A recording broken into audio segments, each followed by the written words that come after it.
We'll be reading from excerpts from Feelings Buried Alive, Never Died by Karol Truman. You may actually read the whole book. This book was actually one of the first books that I purchased when I began this journey and started understanding that emotions played a huge, significant part of my journey. And it was interesting because I knew I was moody. I knew I had emotions, but I did not realize that my emotions make up, 90% of the dis-ease in your body. And when I say dis-ease, it's my body not functioning in ease. It was functioning in not ease. Everything was hard. So that's where we get the term disease. It's not functioning correctly. It was functioning not so cool. And I was really struggling and beginning to understand that when I focused on emotions, we could actually clear them by using essential oils, and that dug me into deeper with some of the books that I have referred to you guys. And one of the books that I was given was this one in particular that we're about to read, Feelings Buried Alive, Never Die. And I was given the book, and I was told this, and there's 3 other books. Just look at the charts on the inside. Don't read the information. You can use the script as a prayer, but she's way out there. I really wish that someone had given me encouragement to read the book and go from there. But because I had such a put God in such a box and was very religious minded and not wanting to get into any sorts of trouble or be misguided, I walked forward in this by not reading the book and asking the Lord and the Holy Spirit to show me the direction in which I should move forward. Well, of course, He will show you, right? So basically, I took some longer steps and learned most of this material, I would say, from Holy Spirit teaching it to me, then coming along later and finding out that information was clearly already written for me in several different books, but because of this not willingness to look at anything else outside of my norm, I couldn't look and learn this information. So with any book, as we get started, it is always nice to have a friendly person to read that with you. I've not practiced, and you will tell that.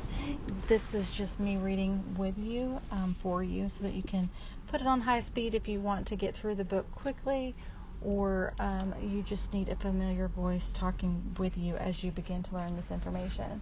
As we continue through your course, I always say you're welcome to contact me for further discussion if you need to, or to clarify a few things, or just to have a session. So this is Chapter 1, The Language of Feelings. All the languages in the world, the most difficult language to communicate is the language of feelings. One of our greatest challenges as human beings is to effectively communicate with our people what we truly feel. Perhaps the most significant and consequential challenge we face, however, is acquiring the ability to communicate congruently with ourselves. Have you ever felt as if there was a time bomb inside you ready to explode any second, yet you are unable to identify the source of this feeling? Have you ever experienced one day where an ordinary task was easy, and then the next day it was impossible? It was a gigantic mountain to climb. Have you ever had the feeling of being 2 or more separate individuals, or of being someone totally different than yourself, wondering who you really are, where the real you has even gone? Perhaps for most, and for some unexplained reason, you have been touchy or agitated for long periods of time, more time than you would like, maybe even unleashing verbiage or exhibiting behaviors that are unworthy of you. Have you ever had the feeling that you were 2 enemies or more? They were constantly fighting with each other as if there was a war going on inside of you? Or perhaps you've experienced sleeplessness night after night for no apparent reason. Have you ever felt that no one understood you, or even that perhaps worse, that you didn't even understand yourself? What causes these moments, this uncomfortable feelings, this internal conflict? If you recognize yourself in the above examples or have experienced similar frustrations, I would suggest to you the possibility that you could be suffering from unresolved, repressed, and suppressed negative emotions you thought you had taken care of, feelings that you thought were dead and gone. What you may not realize is that when negative feelings are not resolved as they occur, these feelings remain very much alive in your physical energy field, and these feelings affect each day of your life. In other words, unresolved feelings are buried alive and they never die. These buried feelings are very real. They are energies in and of themselves. They are alive, living, and constantly affecting you. These buried feelings have a personality, and these feelings that have been buried alive will, of necessity, have to manifest themselves sooner or later. Somehow, somewhere, in some aspect of your life, the effect of these negative feelings will be realized. They will make themselves known when you least expect it. These buried feelings may suddenly, after smoldering and fermenting for who knows how long, become apparent in your physical well-being. How? Through disease.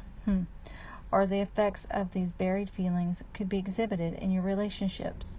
Perhaps these feelings will become evident in your mental, emotional, and financial well-being. Take your pick, one or all. Often, however, we do not get to pick or choose which feelings will manifest in our life, nor do we constantly choose how or why they are manifesting. Suffice it to say, these feelings trigger our everyday, minute-by-minute choices and behavior, whether we recognize it or not. Feelings that we have buried and are completely unaware of are what create the challenges, the uneasiness, the dis-ease, the pain, the crisis, the situations in our lives. Thus, it is possible to experience one or more of these negative states at the same time, whether in our relationships, our physical, our financial, or mental, emotional areas of our life. In other words, dis-ease in any form is the natural consequences of unresolved negative feelings that have seemingly been forgotten, ignored, or buried. According to health editor America Padus, it is estimated that 90% of all physical problems have psychological roots. They may sound like a gross exaggeration. In fact, it's probably a conservative estimate. A growing body of evidence indicates that virtually every ill that can befall the body, from acne to arthritis, headaches to heart disease, cold sores to cancer, is influenced, for better or worse, by our emotions. This is actually quoted from the chapter, The Complete Guide to Your Emotions and Your Health, on page 563 by America Padus. This subject is and has been the focus of research projects, human behavior studies, TV programs, and many books. Much emphasis has been placed on the topic in recent months and years. The world population is looking for answers to the whys of various problems of the negative experiences. People look to their peers, to professions, to educators, to education, to religious authorities, to books, to self-awareness seminars for all these answers. What are they seeking? What is the bottom line? Observation from the counseling experience is that people have a deep desire and are searching for peace of mind and the ability to truly love and be loved unconditionally. It seems that part of us, our higher intelligence, is crying out to be liberated from untold years of suppression and denial. What is more, this cry for liberations comes from every corner of the globe. The cry comes seeking relief. Pain, hate, anger, fear, war, suffering, hurt, sickness, resentment, loneliness, depression, failure, misery, prejudice, guilt, and many other undesirable conditions that afflict mankind today. The decade of the 80s established an impetus for bringing a physical body back into order and balance. One has only to consider the explosion that workout books and tapes initiated during the 80s and recognize the impact of this new awareness, the need for physical fitness and well-being. In my opinion, that during the 90s, self-examination of feelings and emotions will receive the focus that will contribute to an emotional cleansing and healing of major proportions. At long last, humankind's willingness to retreat from denial, to own the source of their problems, accept responsibility for them, and become accountable for the feelings and thoughts which created them, will open the channels that can bring the inner peace that is so desperately sought. People everywhere are questioning, seeking, and striving to understand what makes them tick. They want to find the cause of their suffering, their pain, and their problems. They also want to learn how to alleviate these problems and heal themselves. Perhaps what we have not comprehended before is that our experience in life are actually our own state of mind being projected outward. When we have a state of mind that indicates inner peace, joy, love, and well-being, then peace, joy, love, and well-being is what we naturally project outward, and consequently, these positive states of mind bring us positive experiences. On the contrary, when our state of mind is one that is occupied with fears, doubts, troubles, and concerns, then fears, doubts, troubles, and concerns are what we naturally project outward. Consequently, we will experience that which we fear, that which we doubt, and are troubled by and concerned with. They become our reality.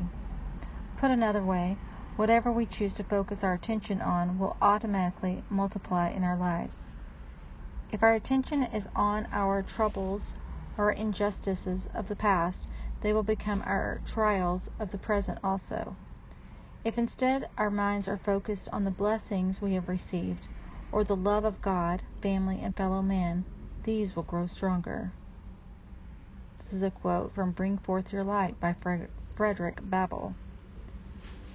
Most of us recognize that we are not just a piece of flesh. We are at least 5-dimensional. By this I mean we are spiritual, physical, emotional, mental, and social. And in order to be in tune or in balance and to work in harmony and realize fulfillment, these 5 dimensions serve us much more efficiently and effectively if they are attended to equally. In our younger years, many of us were taught to shut off or close down the emotional facet of our being. We were programmed to deny feelings, to bury them. If our feelings were hurt or we didn't like something the way it was, we were taught to forget it, ignore it. Children are to be seen and not heard. Don't worry about it. It doesn't matter. Don't think about it. Or be quiet and it might go away. Well, guess what? Those feelings didn't go away. Denying them doesn't make them disappear. These feelings were repressed, suppressed, stuffed, or buried. However, that doesn't mean that they went away. On the contrary, they registered somewhere inside of you. In the less than desirable circumstances we may find ourselves in today, the less than desirable circumstances we may find ourselves in today is any aspect of our life or the manifestations of those so-called buried feelings. Those feelings did not leave. Just because we buried them alive doesn't mean they are dead. Those feelings are not dead unless they are resolved. They remain the source of our unresolved conflicts. Subconsciously, they are not forgotten, nor will they ever be forgotten. Those feelings from long ago have been and are still being registered in your cellular level at your very being. They are the feelings which govern our thought patterns, our beliefs, and our attitudes. Those feelings determine our emotional reactions and our experiences in life. They are unconscious, hidden, and have been denied. Nevertheless, they are a definite part of our intercellular and subconscious programming. The experiences we are having in our lives today are the effects caused by those unresolved feelings we denied, those feelings we stuffed and then buried alive. The problem is those feelings did not die. The purpose of this book is to share with you how to return to, or perhaps attain for the first time in your life, the forgiveness, the peace, the love, the joy, the success, happiness, and tranquility you are desiring and seeking. The principles contained in this book will aid you in refocusing your life and eliminating negative feelings, beliefs, or states of mind you are or have been harboring, protecting, and nurturing. In turn, this will allow you much more fulfilling, self-validating, day-to-day existence that you may have previously experienced and enjoyed. Using the principles and the tool contained in this book on the daily basis enhances your ability to bring the physical, mental, spiritual, emotional, and social aspects of your being into alignment and balance. This alignment then provides the internal environment that makes it possible for you to achieve an inner harmony and peace, contributing greatly to any desirable changes that you wish to make. Your life can realize a cohesiveness it has never known before. How do we accomplish this? Let us open the eyes of our eyes so that we can see. Let us open the ears of our ears so that we can hear. Let us open the heart of our hearts so that we can listen and hearken to truth and light. First, it is imperative that we learn to identify our negative thoughts and feelings before we can avoid or change them. It will not take long before this will become automatic, and we will be able to be happy, cheerful, appreciative, and caring much of the time. We can dispel discord among those around us by becoming conduits of peace and love. As words and their meanings are crucial to the clear communication of this material contained in this book, it is vitally important that you have the correct concept of the following 4 words as they are used in this book. Thoughts. Number 1. The act or process of using the mind actively and deliberately. Thoughts. Number 2. The product of thinking, an idea, a concept, judgment, etc. Feelings. 1. To perceive or to be aware of through thought, bodily or emotional reactions, instinct, etc. Feelings. Number 2. To produce an indicated overall condition, impression, or reaction. Feelings. Number 3. The affective aspect of mental life as distinguished from thought and from the intellectual aspects. Feelings. Number 4. An impression produced upon a person having sensation. Feelings. Number 5. Marked by or indicating emotion. Emotions, a strong surge of feelings marked by an impulse to outward expression and often accompanied by complex bodily reactions. Any strong feeling as love, hate, or joy. Emotions. Number 2, the power of feeling, sensibility. Beliefs. Number 1, acceptance of the truth or actuality of anything without certain proof, mental conviction. Beliefs. 2, that which is believed, something held to be true or valid. Belief denotes acceptance with or without proof or strong emotional feeling. Allow yourself for a moment to flow with these words. There is such a fine line of distinction between the definition of feelings and emotions that it may be easy to become confused. Let me give you a simple illustration of how I use these 2 words. If you became very angry at someone but held the anger inside, this is a feeling. However, if you became very angry and let yourself explode, either verbally or physically, the feeling of anger would then be manifesting itself as an emotion. In other words, the emotion is the outward expression or reaction of the feeling, or the emotion is the result of a thought and an intense feeling coming together.